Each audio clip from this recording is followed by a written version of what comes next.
സുഹൃത്തുക്കളെ, നമ്മളിപ്പോൾ രാമാരാമം എന്ന് പറയുന്ന കവി രാവുണ്ണി മാഷയുടെ വീട്ടിലാണ്.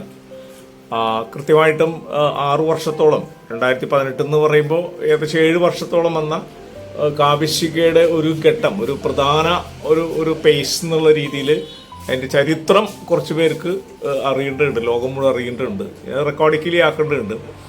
അപ്പോൾ നമുക്ക് ക്രിയേറ്റീവായിട്ട് കാവ്യശിക എന്തൊക്കെ ചെയ്തു എന്നുള്ളത് മുന്നിൽ അത് ഒരു കവിതകളുടെ കൂട്ടായ്മ മാത്രമല്ല, അതൊരു മുന്നണി പോരാളി എന്നുള്ള രീതിയിൽ സമകാലിക രാഷ്ട്രീയത്തിൽ ഊന്നിക്കൊണ്ട് എങ്ങനെയൊക്കെ കവികൾ ഇടപെടണം, നാടകക്കാരെ പോലെയും സിനിമാക്കാരെ പോലെ തന്നെ കവികൾക്കുള്ള പ്രതിബദ്ധത, സോഷ്യൽ കമ്മിറ്റ്മെൻറ്റ്, അത് എങ്ങനെയൊക്കെ ആയിരിക്കണം എന്നുള്ളതിനെ കുറിച്ചുള്ള കൃത്യമായ അവബോധത്തിൽ ആണ് പുരോഗമന കലാസാഹിത്യ സംഘത്തിൻ്റെ തൃശ്ശൂർ ജില്ലാ വാട്സാപ്പ് ഗ്രൂപ്പായിട്ടുള്ള കാവ്യശിക പ്രവർത്തിക്കുന്നത്. അപ്പോൾ അതിൻ്റെ അകത്ത് നമ്മളെ ഓരോ ഇടപെടലിലൂടെ ഒരുപാട് പേർക്ക് തിരിച്ചറിവുകൾ ഉണ്ടായി വരുന്നുണ്ട്. അപരിചിതരായി നിന്ന ആളുകളൊക്കെ സൗഹൃദമായി മാറുന്നുണ്ട്. ഇനിയും അപരിചിതരായി ആളുകൾ നാളെ വീണ്ടും കൂടി സൗഹൃദപരമായിട്ട് വരും. കാരണം കർമ്മം എന്നുള്ളത് നമ്മൾ ഈ പറഞ്ഞ ക്രിയേറ്റീവായിട്ടുള്ള ആക്ഷൻസ് എന്ന് പറയുന്നത് റാഡിക്കലായിട്ട് ചിന്തിക്കുന്ന കാര്യങ്ങൾ ഒരുപാട് മനുഷ്യരിലേക്ക് എത്തുമ്പോഴാണ് എന്താണ് കാവ്യശിക എന്നുള്ളത് തിരിച്ചറിയപ്പെട്ടുള്ളൂ എന്നുള്ളതാണ്. ഈ നേരത്തെ പറഞ്ഞ ഇതിനകത്ത് നമ്മൾ സംശയിക്കുന്ന ആളുകളുണ്ടെങ്കിൽ തന്നെ അത് ദൂരീകരിക്കപ്പെടണം എന്നുള്ളതും കൂടിയുണ്ട്. അപ്പോൾ അതിനെക്കുറിച്ച് മാഷ് അതിൻ്റെ ചരിത്രം കൃത്യമായിട്ട് പറയും. 2018 എങ്ങനെയാണ് ഈ ഒരു ടീം, ഇപ്പോൾ റിബ പോളും രാധിക സനോജും മുക്കാട്ടുകര സുനിൽ മുക്കാട്ടുകയും രാവുണ്ണി മാഷും വർഗീസ് ആന്റണിയൊക്കെ കൂടി നെഹ്റു പാർക്കിൽ കൂടിയിരുന്നുകൊണ്ട് ആലോചിക്കുന്നു. ഫസ്റ്റ് പ്രളയം കഴിഞ്ഞിട്ടുള്ള ക്രൈസിസ് സമയമാണ്. പിന്നെ 2019 സെക്കൻഡ് പ്രളയം, പിന്നെ കൊറോണയുടെ ലോക്ക്ഡൗണ്, നമ്മളെല്ലാവരും വീടുകളുടെ അകത്ത് തളയ്ക്കപ്പെടുന്ന സമയം. അപ്പോൾ ഓൺലൈനിൻ്റെ എല്ലാ തരം മാസികൾ ധാരാളം വരുന്ന സമയത്ത് കാവ്യശികയുടെ കൂട്ടായ്മയും അതിലേക്ക് വരുന്നു. അതിൻ്റെ ഒരു തുടർച്ച എന്നുള്ള രീതിയിൽ എന്തൊക്കെ സംഭവിച്ചു എന്ന് രാവുണ്ണി മാഷ് പറയുന്നു. ഓക്കെ, എല്ലാവർക്കും welcome to Kavyashika historical intervention in Malayalam literature and Malayalam history എന്നുള്ളത്, കേരള ഹിസ്റ്ററി എന്നുള്ള രീതിയിൽ അത് ആണ്. ഇപ്പോൾ എല്ലാവരും വെൽക്കം ചെയ്യുന്നു. പുരോഗമന കലാസാഹിത്യ സംഘം തൃശ്ശൂർ ജില്ലയുടെ പ്രവർത്തനങ്ങളുടെ നേതൃത്വ നിലയിൽ പ്രവർത്തിക്കുന്ന ഒരു സമയത്താണ് സംഘടന എങ്ങനെയാണ് മാറേണ്ടത് എന്നതിനെ കുറിച്ചുള്ള പല ആലോചനകളും ഇടയ്ക്കിടെ നടത്താറുണ്ട്. ധാരാളം പ്രവർത്തകരുണ്ട്. അവർക്ക് കലയെക്കുറിച്ചും സാഹിത്യത്തെക്കുറിച്ചും സാമാന്യമായ ധാരണയുണ്ട്. അങ്ങനെയാണ് ഇതിൻ്റെ ഒരു പ്രവർത്തകരുടെ സംവിധാനം വരുന്നു. പക്ഷേ കലാകാരന്മാർ, വിവിധ രംഗങ്ങളിലുള്ള ആർട്ടിസ്റ്റുകൾ, കലാകാരികൾ, സാഹിത്യരംഗത്ത് ഉള്ളവർ, സാഹിത്യരംഗം ജീവിതത്തിലെ ഏറ്റവും പ്രധാനപ്പെട്ട പ്രവർത്തന മേഖലയെ തിരഞ്ഞെടുത്തിട്ടുള്ള എഴുത്തുകാർ, അവരുടെ സാന്നിധ്യം കുറെ കൂടി ഉണ്ടാവണം. ആ സാന്നിധ്യമാണ് പൂക്കാസയുടെ ഉള്ളടക്കത്തെ കൂടുതൽ സമകാലികമാക്കുന്നത്, ഉള്ളടക്കം സമ്പന്നമാക്കുന്നത് എന്നൊരു വിചാരത്തിലുള്ള പല ആലോചനകളും നടത്തുന്നുണ്ടായി. അങ്ങനെയാണ് ഓരോ മേഖലയിലേക്കും ഉള്ള ആൾക്കാരുടെ ഒരു ശൃംഖല നമുക്ക് ഉണ്ടാക്കണം എന്നാലോചിച്ചു. കവികളുടെ ഒരു കൂട്ടായ്മ എന്ന നിലയ്ക്ക് ഞങ്ങൾ തൃശ്ശൂരിലെ നെഹ്റു പാർക്കിൽ വെച്ച് നടന്ന ഒരു മീറ്റിങ്ങിൽ വെച്ചിട്ടാണ് ഞങ്ങൾ കൂടിയാലോചിച്ചത്. നമുക്കൊരു കവിതയുടെ ഒരു ഗ്രൂപ്പ് വേണം. അങ്ങനെയാണ് കാവ്യശിക ആരംഭിക്കുന്നത്. അന്നത്തെ മീറ്റിങ്ങിൽ രാധിക സനോജ് ഉണ്ടായിരുന്നു, വർഗീസ് ആന്റണി, സുനിൽ മുക്കാട്ടുകര, കൃഷ്ണൻ സൗവർണിക, അങ്ങനെ അക്കാലത്ത് തൃശ്ശൂരിൽ ലഭ്യമാവുന്ന സുഹൃത്തുക്കളെല്ലാം കൂടി ചേർന്നാണ് തീരുമാനിച്ചത്. അങ്ങനെയുള്ള ആലോചനകൾ അവിടെ നിന്ന് ആരംഭിച്ചു. അങ്ങനെ കവികളുടെ ഒരു കൂട്ടായ്മ ഉണ്ടാവണം. അത് കവിതകൾ അവതരിപ്പിക്കുക, കവിതകളെക്കുറിച്ചുള്ള സംവാദങ്ങൾ നടത്തുക എന്നുള്ളതിന് പ്രാമുഖ്യം നൽകുന്ന ഒരു ഗ്രൂപ്പായി മാറണം എന്നൊക്കെ തീരുമാനിക്കുന്നത് പിന്നീടാണ്. കാവ്യശിഖ എന്നതിന് പേരിട്ടു. ശിഖ മരക്കൊമ്പാണ്, എല്ലാ പക്ഷികൾക്കും വന്നിരിക്കാവുന്നത്, എല്ലാ ഋതുക്കൾക്കും വന്നിരിക്കാവുന്നത്. അങ്ങനെയുള്ള ശിഖയിലാണ് നമ്മൾ കൂടുകൂട്ടാൻ തീരുമാനിച്ചത്. അങ്ങനെ തുടങ്ങി. വർഗീസാനെ രാധിക സനോജും എല്ലാം മുൻകൈയെടുത്തു. രാധിക സനോജാണ് അത് വാട്സപ്പ് ഗ്രൂപ്പ് ഉണ്ടാക്കിയത്. കവിത കൊണ്ട് നിറയ്ക്കുക എന്നുള്ളതാണ്. ജീവിതത്തിൻ്റെ സമസ്ത മണ്ഡലങ്ങളെയും കവിത കൊണ്ട് നിറയ്ക്കുക എന്നുള്ളതാണ് കാവ്യശികയുടെ മുദ്രാവാക്യമായി തുടങ്ങിയത്. അങ്ങനെ കവികൾ വന്ന് കുറേ പേരെ ചേർത്തു, കുറേ പേര് കവിതകൾ ഇട്ടു തുടങ്ങി. തുടക്കം മുതലേ ഒരു ചിട്ടയോട് കൂടിയ ഒരു കാര്യം ചെയ്യും. ചിട്ട വേണം. എങ്ങനെയെങ്കിലും കുറേ കവിതകൾ ചേർക്കുക എന്നുള്ളതല്ല. വരുന്ന കവിതകൾ വായിക്കണം, വായിക്കുന്ന ചർച്ച ചെയ്യണം, അഭിപ്രായങ്ങൾ വരണം. കവിതകൾ രൂപപ്പെടുന്ന ഇടമായി കാവ്യശിക മാറണം. നമ്മളിത് തുടങ്ങുന്നത് 2018 2018 ആരംഭിച്ചു. കോവിഡിൻ്റെ ഒരു കാലം, പ്രളയം വരുന്നു. അങ്ങനെ പലതരത്തിൽ നമ്മുടെ ജീവിതം ഒറ്റപ്പെട്ടു പോയ, സാമൂഹ്യ ജീവിതം തുടർച്ചയായി പല തരത്തിലുള്ള തടസ്സങ്ങളെയും നേരിടേണ്ടി വന്ന, മനുഷ്യർ വീടുകളിലേക്ക്, സ്വന്തം ഇടങ്ങളിലേക്ക് ചെതറിപ്പോയൊരു ഒരു കാലത്ത് ഒന്നിച്ചിരിക്കാൻ വേറെ വഴിയില്ലാത്തതുകൊണ്ടാണ് സോഷ്യൽ മീഡിയയിൽ ഒന്നിച്ചിരുന്നത്. അങ്ങനെ പല വിധത്തിലുള്ള കാര്യങ്ങൾ വന്നു. തുടർച്ചയായിട്ടുള്ള ആലോചനകളിൽ കുറേ കൂടി കവികളെ കൊണ്ടുവന്നു. ആ കവികളുടെ മുൻകൈയിൽ ഓഫ്ലൈനിൽ ഇത്തരത്തിലുള്ള പ്രോഗ്രാം നടത്തി. ഓഫ്ലൈനിലല്ല, ഓൺലൈനിൽ പ്രോഗ്രാം നടത്തി. ലോക്ക്ഡൌൺ പീരീഡാണ്. ലോക്ക്ഡൌൺ സമയമായതുകൊണ്ട് പുറത്തിറങ്ങാൻ നിർത്തി. ആ കാലത്ത് പുസ്തക പ്രകാശനങ്ങൾ നടന്നു, കവിതാതരണങ്ങൾ നടന്നു. എല്ലാവരും വീടുകളിലിരുന്നിട്ട് ഈ ഫേസ്ബുക്ക് ഓൺലൈൻ വഴിക്ക് കൂടിച്ചേർന്നു. വാട്സപ്പ് കൂട്ടായ്മയിലേക്കും കവിതകൾ ചൊല്ലിയിട്ടു, കവിതകൾ അവതരിപ്പിച്ചു ഇട്ടു. കുറഞ്ഞ കാലത്തിനുള്ളിൽ നല്ല കവികളുടെ ഒരു കൂട്ടായ്മയായി കാവ്യശിക വന്നു. കവിതാ ചർച്ചകൾ പ്രധാനമായി തീർന്നു. കവിത ഇടുക പോവുക എന്നുള്ളതല്ല. കവിതകൾ ഇടുന്നു, മറ്റുള്ളവർ ഇടുന്നു, മറ്റുള്ളവരെ വായിക്കുന്നു. മറ്റുള്ളവരുടെ കവിതകൾ വായിക്കുക, ആ കവിതകളെ വിലയിരുത്താനുള്ള ശേഷി ആർജിക്കുക എന്നുള്ളത് സ്വന്തം കാവ്യരചന മെച്ചപ്പെടുത്താനുള്ള ഉപാധികളിലൊന്നാണ് എന്ന് നമുക്ക് കൂട്ടായി തിരിച്ചറിയാൻ പറ്റും. ആ കൂട്ടത്തിൽ ഞാനുണ്ടായിരുന്നു. എന്നാലും ചെറുപ്പക്കാരാണ് എല്ലാ കാര്യങ്ങളും മുമ്പിൽ നിന്നത്. അന്നും ഇന്നും കാവ്യശികയെ നയിക്കുന്നത്, കാവ്യശികയുടെ പ്രവർത്തനങ്ങൾ തീരുമാനിക്കുന്നത് എല്ലാം താരതമ്യേന ചെറുപ്പക്കാരായിട്ടുള്ള കവികളാണ്. അവരാണ് മുൻകൈ എടുക്കുന്നത്. ഞാൻ കൂട്ടത്തിലുണ്ട് എന്ന് മാത്രം. ആ നിലയ്ക്കാണ് പ്രവർത്തനം നടക്കുന്നത്. പിന്നെ അങ്ങനെ വ്യത്യസ്തങ്ങളായ പങ്ക്തികൾ ആരംഭിച്ചു. പഴയ കവിതകൾ ചൊല്ലിയിടുന്ന പങ്ക്തി മുരളി പുറനാട്ടുകര ശ്രേഷ്ഠ കവിത എന്ന പേരിൽ ആരംഭിച്ചു. ജയപ്രകാശ് അറവ് മലയാളത്തിൽ വരുന്ന പുതിയ കവികളെ പരിചയപ്പെടുത്തുന്ന ഒരു പങ്ക്തി തുടങ്ങി കവിത പരത്തും. അങ്ങനെ വ്യത്യസ്തങ്ങളായ പങ്ക്തികൾ വന്നു. ദർശന ഒരു പങ്ക്തി അവതരിപ്പിച്ചു, കാവ്യദർശനം. ഈ കവിതകളെ വിലയിരുത്തുന്ന, പുസ്തകങ്ങളായാലും ആനുകാലികങ്ങൾ വരുന്നതായാലും വിലയിരുത്തുന്ന പങ്ക്തി ആരംഭിച്ചു. ഇങ്ങനെ പങ്ക്തികൾ നിരന്തരം വന്നുകൊണ്ടിരുന്നു. അപ്പോൾ മൊത്തത്തിൽ ഇതിനൊരു കവിതയുടെ ഒരു ഇരിപ്പിടമായിട്ട് മാറി.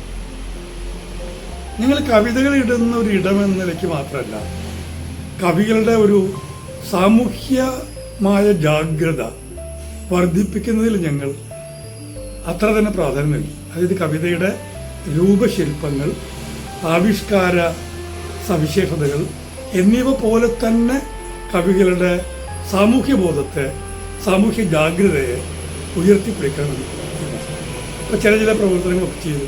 കോവിഡ് കാലമൊക്കെ അല്ലേ, കോവിഡ് കാലത്ത് പണിയില്ലാതെ ആളുകൾ നട്ടം തിരിഞ്ഞ സമയം. അപ്പോൾ തൊഴിൽ ചെയ്ത് ജീവിക്കുന്ന ആളുകൾ വീട്ടിലിരിക്കേണ്ടി വന്നു. വീടുകൾ പട്ടിണിയായി. സർക്കാർ സഹായിക്കുന്നുണ്ട്, എന്നാൽ പല മേഖലകളിലും ഉള്ള സംഘടനകൾ അവരെ സഹായിക്കുന്ന നമ്മുടെ ശ്രദ്ധയിൽ വരേണ്ടത്. ഞങ്ങൾ എന്താ ചെയ്തതെന്ന് വെച്ചാൽ, തൊഴിലാളികളായ കവികളെ, തൊഴിൽരഹിതരായിത്തീർന്ന കവികളെ സഹായിക്കാൻ വേണ്ടി ചെറിയൊരു സഹായം, ഒരു 10,000 രൂപയെങ്കിലും ഒരാളുടെ വീട്ടിൽ കൊടുക്കണം എന്ന ആഗ്രഹത്തിൽ ഞാൻ കുറച്ച് പൈസ ഉണ്ടാക്കി.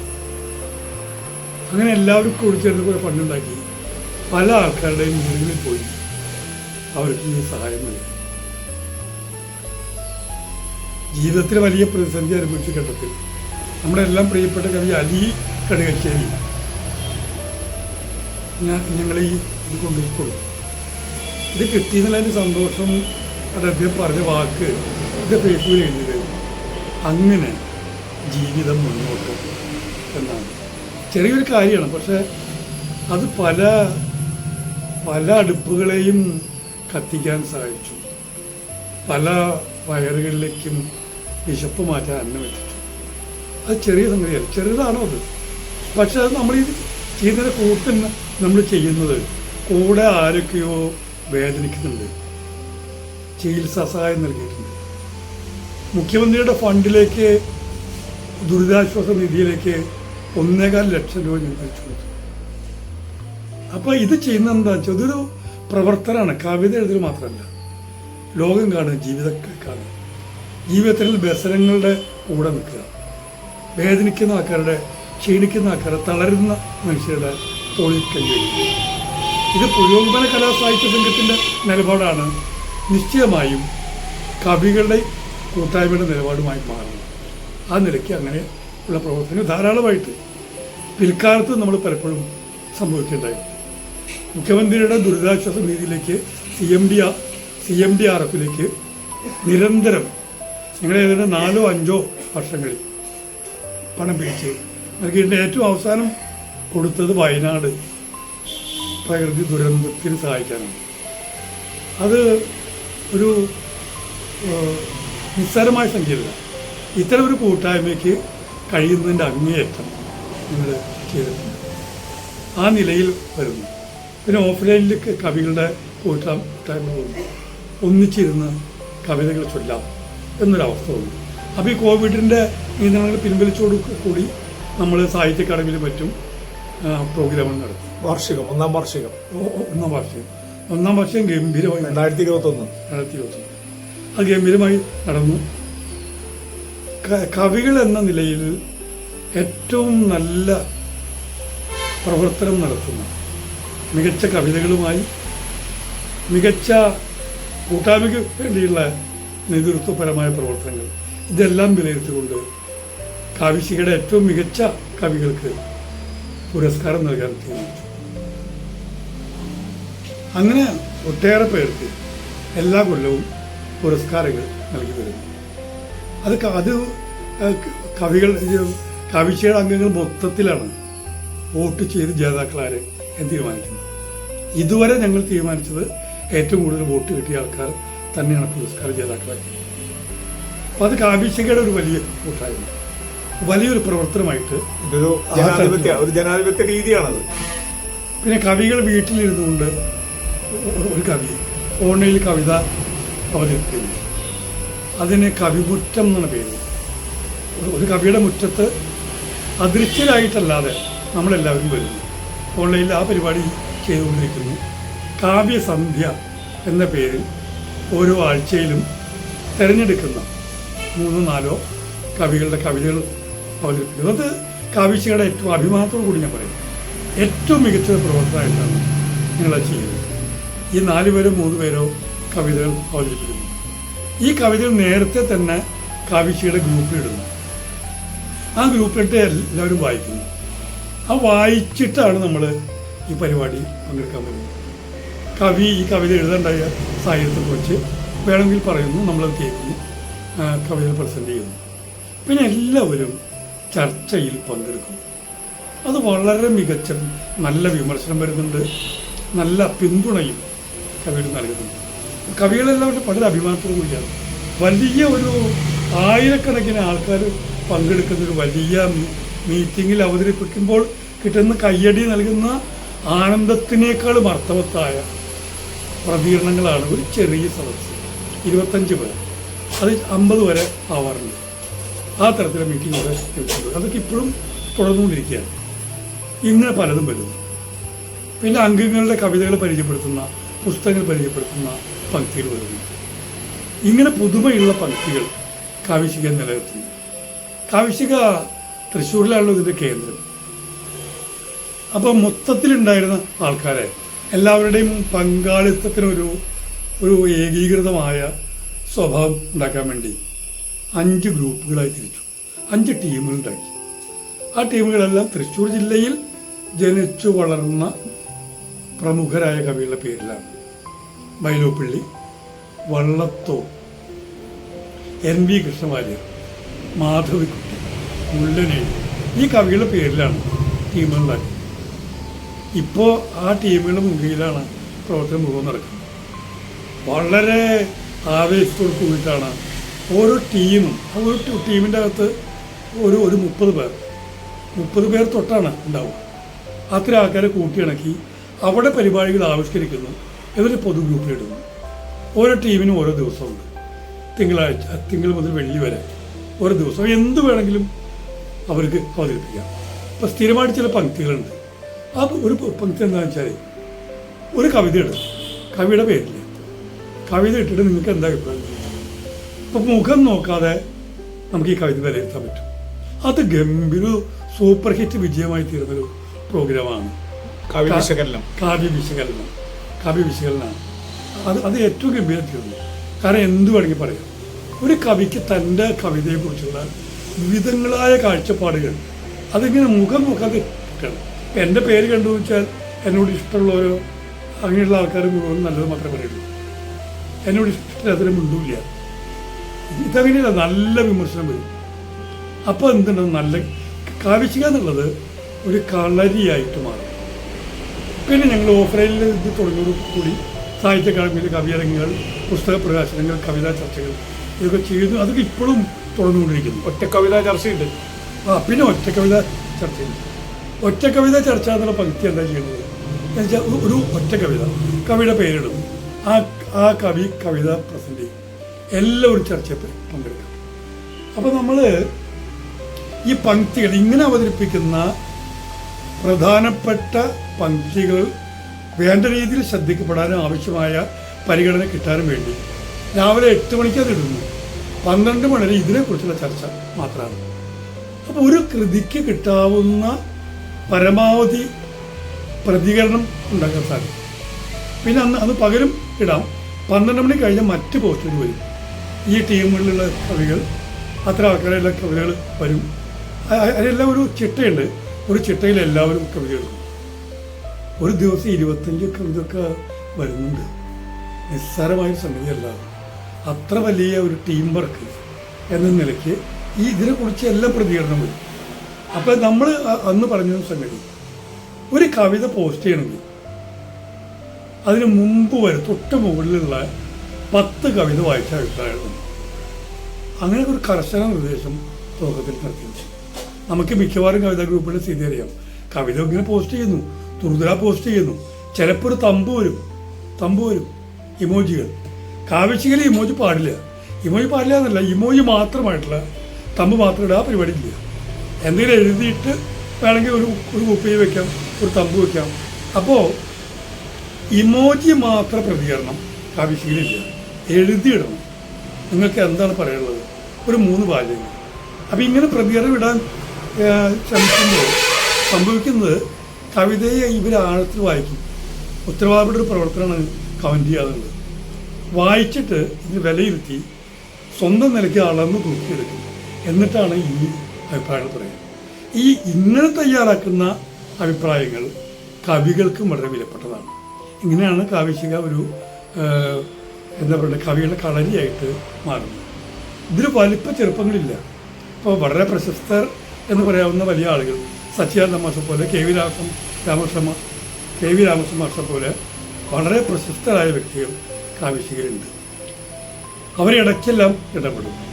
പക്ഷെ അവരെല്ലാം കാണുന്നു. അങ്ങനെ പ്രശസ്തരായിട്ടുള്ള ആൾക്കാർ, കവിതയിൽ സജീവമായി നിൽക്കുന്നവർ, CP അബൂബക്കർ മാഷ്, പിന്നെ നമ്മുടെ സാഹിത്യ അക്കാദമി സെക്രട്ടറി CP അബൂബക്കർ മാഷ്, അത്തരം ആൾക്കാരെല്ലാവരും കാവ്യശികരുണ്ട്. അവരാവശ്യമായ ഘട്ടങ്ങളിലെല്ലാം വരും. നമുക്ക് ആവശ്യമായ മാർഗനിർദ്ദേശം തരികയും ചെയ്യും. ഇങ്ങനെ ഒരു കൂട്ടായ്മ ഉണ്ടാക്കി. അപ്പോൾ നമുക്ക് തോന്നി, നമുക്ക് ഈ ഒറ്റയ്ക്ക് ഒരു ദിവസം ഇരുന്ന് കവിത വായിച്ച് കവിയരങ്ങ് നടത്തി പിരിയുന്നതിനേക്കാൾ നല്ലത് കുറെ കൂടി ആഴത്തിൽ ചില കാര്യങ്ങൾ ചെയ്യാനുള്ളതല്ലേ. അങ്ങനെ നമ്മൾ സാഹിത്യ ക്യാമ്പുകൾ ആരംഭിച്ചു. ആദ്യത്തെ ക്യാമ്പ് പീച്ചിയിലാണ്. പീച്ചി ക്യാമ്പ് ഉദ്ഘാടനം ചെയ്തത് സച്ചിദാനന്ദ മാഷാണ്. പക്ഷെ പിന്നീട് ക്യാമ്പ് സെഷനുകൾ നയിച്ചത്, പേപ്പറുകൾ പ്രസന്റ് ചെയ്തത് കാവ്യശിക അംഗങ്ങളാണ്. അംഗങ്ങൾ പ്രഭാഷകരാണ്. കവനം ക്യാമ്പ്. ആ ക്യാമ്പിന് പേര് കവനം എന്നാണ്. വനത്തിൽ വെച്ചാണ് നടന്നത്. കവനം എന്നുള്ള ക്യാമ്പാണ്. പിന്നെ ഞങ്ങൾ എന്ത് ചെയ്യുന്നു വെച്ചാൽ കാവ്യശിക അംഗങ്ങളുടെ ഒരു പുസ്തകം ഇറക്കി. കാവ്യശിക നമുക്ക്. ആ പുസ്തകങ്ങളുടെ പ്രകാശനം ഓരോരുത്തരും വായനശാലകളിൽ വെച്ച് നടക്കും. ഓരോ നാട്ടിലുമുള്ള വായനശാലകളിൽ പോയി വായനശാലയ്ക്ക് കൈമാറുന്ന അവിടെ പ്രകാശനം നടക്കുന്നു. അങ്ങനെ ഈ പുസ്തകം വിറ്റ് കിട്ടുന്ന പൈസ കാവിശിക ഫണ്ടായിട്ട് നമ്മൾ സ്വരൂപിക്കുന്നു. പിന്നെ നമ്മൾ കവനം ക്യാമ്പിന് ശേഷം കവനം പുസ്തകം ഇറക്കി. പിന്നെ ഓരോ ക്യാമ്പിന് ശേഷം നമ്മൾ പുസ്തകം ഇറക്കണം. കണ്ണെ മടങ്ങാതിരിക്കുക. പിന്നെ നമ്മൾ കണ്ണേ മടങ്ങുക എന്നല്ലേ കുമാരനാച്ചാൻ നമ്മളൊരു ടൈറ്റിൽ വെച്ചു. പുസ്തകങ്ങളുടെ ഒരു വെറൈറ്റി പറയാനും അങ്ങനെ ഒരു പങ്ക്തിയുണ്ട്. കാവ്യ വീഴ എന്ന പേര് നമ്മളൊരു വിഷയം കൊടുക്കും. ആ വിഷയത്തെ ആധാരമാക്കി കവിതകൾ എഴുതും. അപ്പോൾ ഒരു വിഷയം കൊടുത്തത് കണ്ണേ മടങ്ങാതിരിക്കാന്ന്. കണ്ണേ മടങ്ങാതിരിക്കുക ഗംഭീര പ്രതികരണം ഉണ്ടായി. അതിമനോഹരങ്ങളായ കവിതകൾ. അപ്പോൾ ഒരു ഒറ്റ വിഷയം അനേക കവിതകൾ. അതാണ് മറ്റേത് നമ്മൾ സാധാരണ പല കവികൾ പല കവിതകൾ സമാഹാരം ചെയ്തു. ഇങ്ങനെ പല വിധത്തിലുള്ള പുസ്തകങ്ങൾ നമ്മൾ ഉണ്ടാക്കി. പല വിധത്തിൽ ഇപ്പോൾ സമസ്യാപൂരണം പോലെ ഒരു ഒറ്റ വരി കൊടുക്കുന്നു, അത് മറ്റു വരികൾ കൊണ്ട് പൂരിപ്പിക്കുന്നു. ഇങ്ങനെ പല വിധത്തിലുള്ള കാവ്യപൂരണം എൻ്റെ പേര്. ഇതെല്ലാം നടന്നുകൊണ്ടിരിക്കുമ്പോൾ നമ്മൾ സാഹിത്യ ക്യാമ്പുകൾ നടത്തുന്നു. പിന്നെ നമ്മൾ ക്യാമ്പുകൾ വലുതാക്കി വലിയ ക്യാമ്പുകൾ വന്നു. ഇപ്പോൾ നമ്മൾ വാക്കില എന്ന് പറഞ്ഞൊരു ക്യാമ്പ് നടത്തി. വാക്കില ക്യാമ്പിൽ ക്യാമ്പ് അംഗങ്ങൾ 162 പേരാണ് ക്യാമ്പ് അംഗങ്ങൾ. 60 പേരാണ് നമ്മുടെ റിസോഴ്സ് പേഴ്സൺസ്, ഫാക്കൽറ്റി. അങ്ങനെ നടന്ന ക്യാമ്പ് 5 ക്യാമ്പ് എന്നൊക്കെയാണ് ഡിസൈൻ ചെയ്തത്. തൃശ്ശൂർ കേരളോറമ്പിൽ വെച്ചിട്ടാണ്. പിന്നെ പലയിടങ്ങളിൽ വെച്ച് നടന്നു. പിന്നെ ഞങ്ങളുടെ ഒരു കാവ്യ സംഗമം പല സ്ഥലങ്ങളിലും കാവ്യശിഖയുടെ കാവ്യ സംഗമം സംഘടിപ്പിക്കാറുണ്ട്. അതിലൊന്ന് നടന്നത് കൊരട്ടിയിലാണ്. പല സ്ഥലങ്ങളിൽ വായനശാലകൾ കേന്ദ്രീകരിച്ചുകൊണ്ടാണ് ചെയ്യുന്നത്. കൊരട്ടിയിൽ അതിൻ്റെ ഒരു പ്രത്യേകത നഞ്ചിയമ്മ പങ്കെടുത്തതാണ്. നഞ്ചിയമ്മയ്ക്ക് മികച്ച ഗായികയ്ക്കുള്ള ദേശീയ പുരസ്കാരം കിട്ടിയിട്ടുള്ള തൃശ്ശൂർക്കുള്ള വരവാണ്. ആ പ്രോഗ്രാമിൽ വെച്ചിട്ട് കവനം എന്ന നമ്മുടെ കവിതാ പുസ്തകത്തിൻ്റെ പ്രകാശനം നടത്തി. ഗംഭീരമായിട്ടൊരു അവിസ്മരണീയമായിട്ടുള്ളൊരു സംഘമാണ്. നഞ്ചിയമ്മയെ കാണാൻ വേണ്ടി, കവികളെ ആദരിക്കാൻ വേണ്ടി ആ കൊരട്ടി പ്രദേശത്തെ സഹൃദയം വലിയ തോതിൽ ഒഴുകി വന്ന ഒരു അതിഗംഭീരമായ ചടങ്ങാണ്. പിന്നെ നമുക്ക് ഡോക്ടർ സുഭാഷിണി മഹാദേവൻ്റെ കവിതാ പുസ്തകത്തിൻ്റെ പ്രകാശനം അവരെ വീട്ടുപടിക്ക് വെച്ച് നടത്തി. തുരുത്ത് എന്ന കവിതാ സമാധാനം.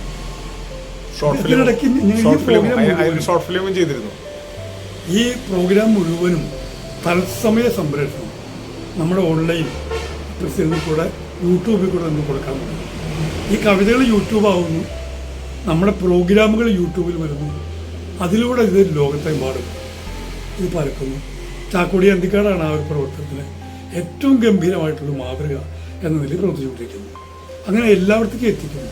ഇപ്പം കാവ്യശികയെക്കുറിച്ച് അറിയാത്ത മനുഷ്യർ എവിടെയുമില്ല. ഇന്ന് കാവ്യശികയിൽ പല രാജ്യങ്ങളും പറയാമോ? ശ്രീകൃഷ്ണ കോളേജിലെ ക്യാമ്പ്, പിന്നെ ഗുരുവായൂർ ശ്രീകൃഷ്ണ കോളേജിലെ വിത എന്ന പേരിൽ നടത്തിയ ക്യാമ്പ്. അതിലും ഏതാണ്ട് 100 താഴെ അങ്ങനെ പ്രകൃതി ഏറ്റവും മികച്ച ക്യാമ്പുകളിലൊന്നാണ്. ഗുരുവായൂർ ശ്രീകൃഷ്ണ കോളേജ് ഞങ്ങളെ ഗംഭീരമായി സഹായിച്ചു. ഈ വർഷം വീണ്ടും കേരള കോളേജിൽ വെച്ച് വിത എന്ന പേരിലുള്ള സാഹിത്യ ക്യാമ്പ്, കതിർ എന്ന പേരിലുള്ള സാഹിത്യ ക്യാമ്പ്. ഈ ക്യാമ്പുകളിലെല്ലാം കേരളത്തിലെ ഏറ്റവും മികച്ച എഴുത്തുകാർ പങ്കെടുത്തു. ഇത് തീർച്ചയായും കവിതയുടെ വലിയൊരു ലോകത്തിലേക്ക് കാവ്യശിഖയുടെ അംഗങ്ങൾ വരുന്നതാണ്. കാവ്യശിഖയുടെ അംഗങ്ങൾ കടന്നു വരുന്നു. അവർക്ക് കാവ്യലോകത്തിൻ്റെ വാതിൽ തുറന്നു കൊടുക്കുന്ന പ്രവർത്തനങ്ങളാണ് പിന്നീട് നടന്നത്. കാവ്യശിഖയിൽ നമ്മൾ മനസ്സിലാക്കിയിരിക്കേണ്ടത് പല രാജ്യങ്ങളിൽ നിന്നും പല ഭൂഖണ്ഡങ്ങളിൽ നിന്നും അംഗങ്ങൾ ഇപ്പോഴുമുണ്ട്. ആസ്ട്രേലിയയിൽ നിന്ന്, ഗൾഫ് നാടുകളിൽ നിന്ന് ധാരാളം ആൾക്കാർ, പല നാടുകളിൽ നിന്ന്, അമേരിക്കയിൽ നിന്ന്, പല രാജ്യങ്ങളിൽ നിന്ന്, പല ദേശങ്ങളിൽ നിന്ന്, ഇപ്പോൾ കേരളത്തിന് പുറത്തുനിന്ന്, മുംബൈയിൽ നിന്നുള്ളവർ, പല സ്റ്റേറ്റുകളിൽ ഉള്ളവർ അംഗങ്ങളാണ്. ഇപ്പം എന്താണെന്ന് വെച്ച് കഴിഞ്ഞാൽ തൃശ്ശൂർ ജില്ലയിലാണ് തുടങ്ങിയതെങ്കിലും തൃശ്ശൂർ ജില്ലയുടെ അതിരുകൾ കവിഞ്ഞ് പല ജില്ലകളിൽ നിന്നും, പല സ്റ്റേറ്റുകളിൽ നിന്നും, പല രാജ്യങ്ങളിൽ നിന്നും അംഗങ്ങളുണ്ട്. അങ്ങനെ ഒരു സാർവദേശീയ കൂട്ടായ്മ അതൊരു വലുപ്പത്തിൻ്റെ കാര്യത്തിൽ പറയുന്നതല്ല. ഇവരൊക്കെ തമ്മിലുള്ള വിനിമയം സജീവമായിട്ട് നടക്കുന്നു എന്നുള്ളതാണ്. കുറേ മെമ്പർമാരുണ്ടെന്നല്ല, ഇവരെല്ലാം തമ്മിൽ വലിയ ആത്മബന്ധമുണ്ട് എന്നുള്ളതാണ് ഏറ്റവും വലിയ പ്രത്യേകത. നമ്മൾ സച്ചിദാനന്ദ മാഷിന്റെ കാവ്യ ജീവിതത്തെ ആധാരമാക്കി സച്ചിദാനന്ദം എന്ന പേരിൽ ഒരു വലിയ പ്രോഗ്രാം നടത്തി. കാവ്യശിക മുൻകൈ എടുത്തത് ക്രൈസ്റ്റ് കോളേജിലാണ്. ആ മാഷ് അവിടെ ഏറെക്കാലം ഇംഗ്ലീഷ് അധ്യാപകനായിരുന്നു എന്ന് നമുക്കറിയാം. ഇരിങ്ങാലക്കുടയിലെ ബോധി എന്ന വീട്ടിലാണ് അദ്ദേഹം ജീവിച്ചത്. അപ്പം നമ്മൾ അവിടെ വെച്ചിട്ട് ഒരു പ്രോഗ്രാം നടത്തി. കേരളം മുഴുവനും ഒഴുകി വന്നു.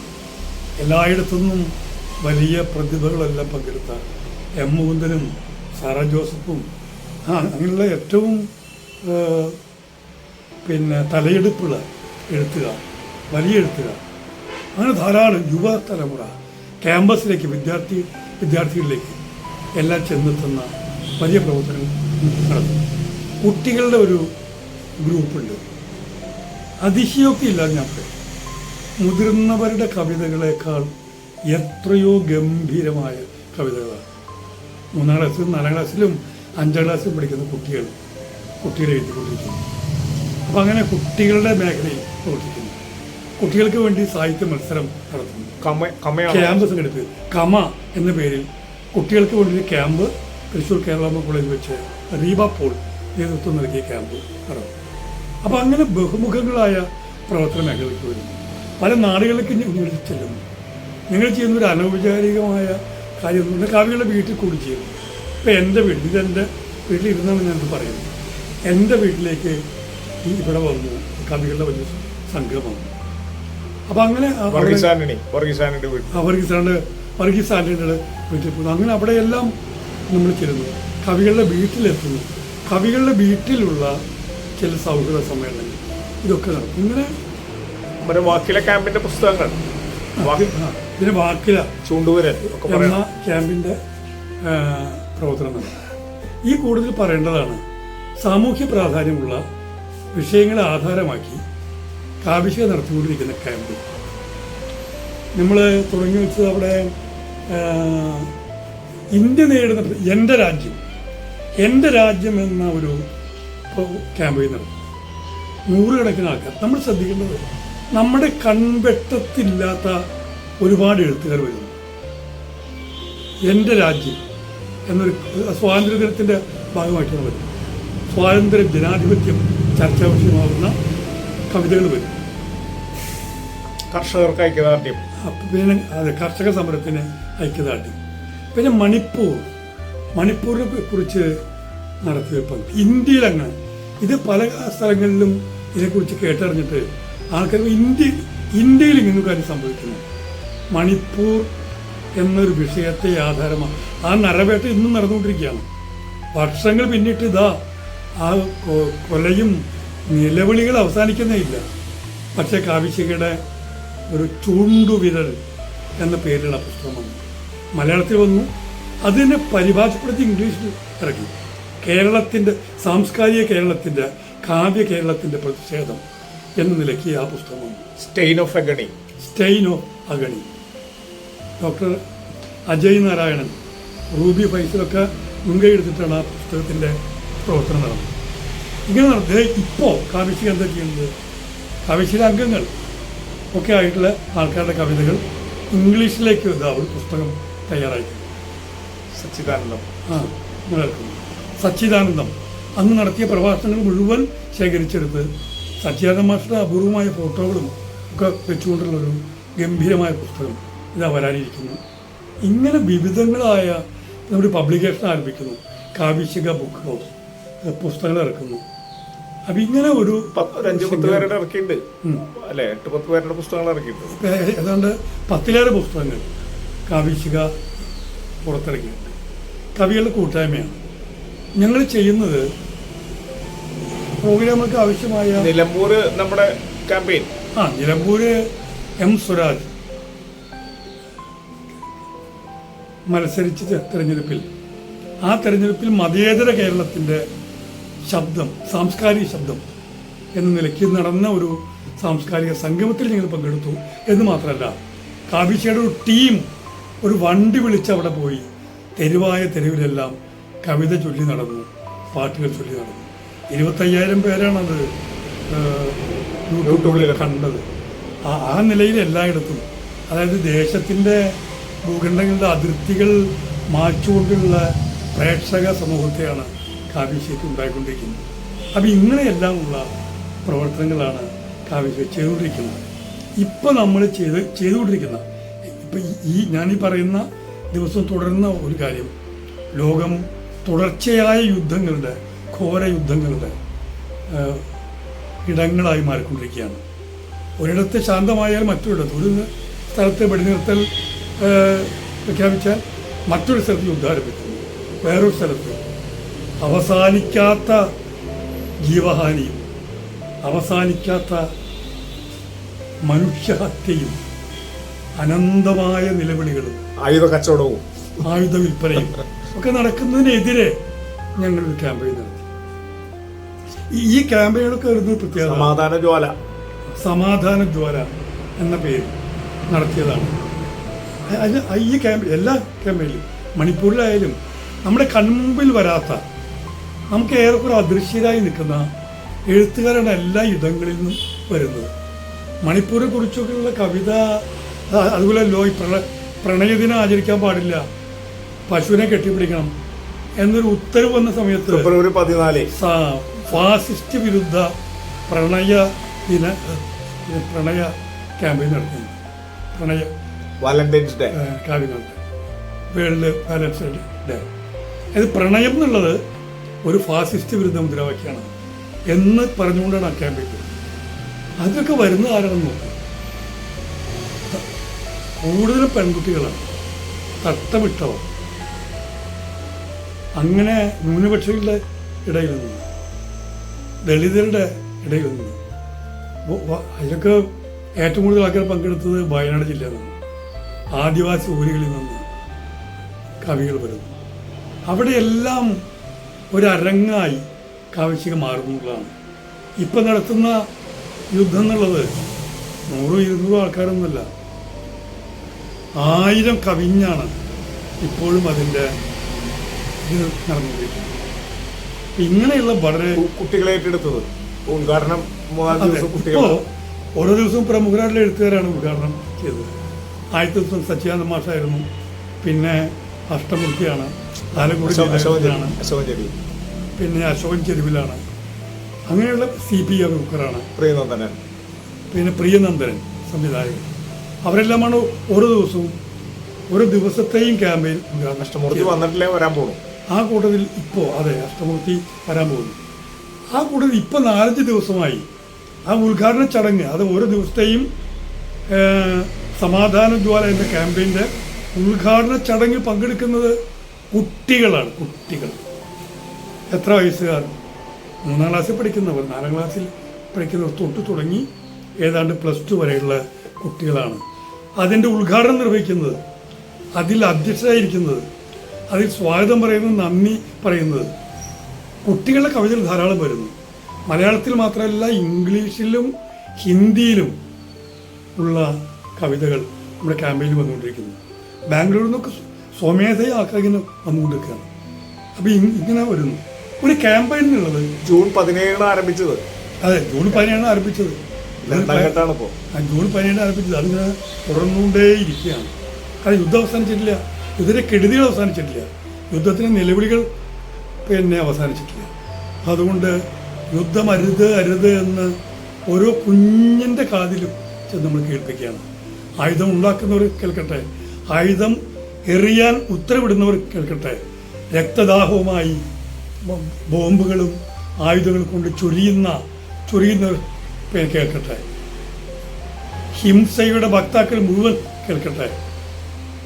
യുദ്ധമുണ്ടാവരുത് എന്നുള്ളതാണ് മനുഷ്യകുലത്തിൻ്റെ, ജീവി വംശത്തിൻ്റെ, പ്രകൃതിയുടെ, ഈ മഹത്തായ ഭൂമിയുടെ കാവൽക്കാരായ കവികൾക്ക് പറയാനുള്ളത് എന്ന് പറഞ്ഞുകൊണ്ടാണ് ആ ക്യാമ്പയിൻ തുറന്നുകൊണ്ടിരിക്കുന്നത്. ഇങ്ങനെ കവിതയുടെ പല പ്രവൃത്തികളായി, പല ആവിഷ്കാരങ്ങളായി, സർഗരചനയുടെ ഏറ്റവും ഗൗരവമേറിയ രചന, രൂപം, ഭാവ, അനുഭവ ചർച്ചകൾ നടക്കുന്നതോടൊപ്പം കാവ്യ ലോകാനുഭവങ്ങൾ അതെ അതെ ലോകാനുഭവങ്ങൾ എല്ലാം ചെയ്തുകൊണ്ടിരിക്കുക തന്നെ ലോകം കാണാനും സ്വന്തം വീട് കാണാനും അയൽ വീടുകളും ലോകവും പ്രപഞ്ചവും കാണാനും പ്രേരിപ്പിക്കുന്ന വിധത്തിലുള്ള ബഹുമുഖങ്ങളായ പ്രവർത്തനങ്ങളാണ് കാവ്യശിഖ ചെയ്തുകൊണ്ടിരിക്കുന്നത്. എല്ലാം തികഞ്ഞു എന്നൊരർത്ഥത്തിലല്ല കുറേ കാര്യം ചെയ്യുന്നു. ചെയ്തതിന് വലിയ ആവേശം ഉണ്ടാകും.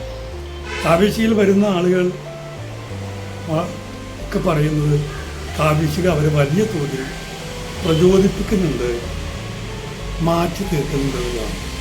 കാവ്യശിഖയുടെ വാട്സപ്പ് കൂട്ടായ്മ, ഫേസ്ബുക്ക് അക്കൗണ്ടുകൾ 24 മണിക്കൂറും പ്രവർത്തിക്കുന്ന സ്ഥിതിയിലാണ് വന്നുകൊടുക്കുന്നത്. യൂട്യൂബ് വിദേശത്തെല്ലാം ജീവിക്കുന്ന ആൾക്കാർ രാത്രിയാണ് പോസ്റ്റ് ചെയ്യുന്നത്. രാപകലില്ലാതെ 24 മണിക്കൂർ പ്രവർത്തിക്കുന്നു. നമ്മുടെ യൂട്യൂബ് എന്നുള്ളത് കവിതയ്ക്ക് വേണ്ടി സമർപ്പിക്കപ്പെട്ട യൂട്യൂബ് ചാനലാണ്. പ്രമുഖനായ കവിയും നാടക സംവിധായകനും നടനും എല്ലാമായിട്ടുള്ള ചാക്കോടി ഇന്ത്യക്കാടാണ് ആ ഒരു പ്രവർത്തനത്തിന് നേതൃത്വം നൽകുന്നത്. അതിൽ കവിത മാത്രമല്ല, കഥയും വരുന്നു, നമ്മുടെ രംഗാവിഷ്കാരങ്ങൾ വരുന്നു, നമ്മുടെ പ്രോഗ്രാമിൽ വരുന്ന കലാരൂപങ്ങൾ വരുന്നു. ഇതിനെല്ലാം ലോകത്തിലേക്ക് എത്തിക്കുന്ന വിധത്തിൽ ചെയ്യുന്നു. ഓഫ്ലൈനിലും പ്രവർത്തനങ്ങൾ തുടരുന്നു. കാവ്യശിഖ അതിൻ്റെ പ്രവർത്തനം തുടങ്ങിയിട്ടേ ഉള്ളൂ, നടക്കാൻ തുടങ്ങിയിട്ടേ ഉള്ളൂ. ഇനിയും കവിതയുടെ വലിയ ലോകത്തിലേക്ക് ഈ കവികളെ എല്ലാവരെയും കൊണ്ടുവരാൻ, എല്ലാ കവികളെയും പ്രചോദിപ്പിക്കുകയും ചെയ്യാൻ വേണ്ടിയുള്ള പല വിധത്തിലുള്ള പ്രവർത്തനങ്ങളാണ് നിങ്ങളെല്ലാവരും കൂട്ടായി ചേർന്ന് നടത്തുന്ന 45 പേരുള്ള ഒരു ലീഡേഴ്സ് ഫോറമാണ് കാവ്യശിഖയുടെ പ്രവർത്തനങ്ങൾ കൂട്ടായി ചർച്ച ചെയ്ത് ജനാധിപത്യപരമായി തീരുമാനിക്കുന്നത്. കാവ്യശിഖയുടെ പ്രവർത്തനങ്ങളിലേക്ക് എല്ലാവരെയും സ്വാഗതം ചെയ്യുന്നു. എൻ്റെ വാക്കിൽ ശ്രമിച്ചവർക്ക് നന്ദി രേഖപ്പെടുത്തുന്നു.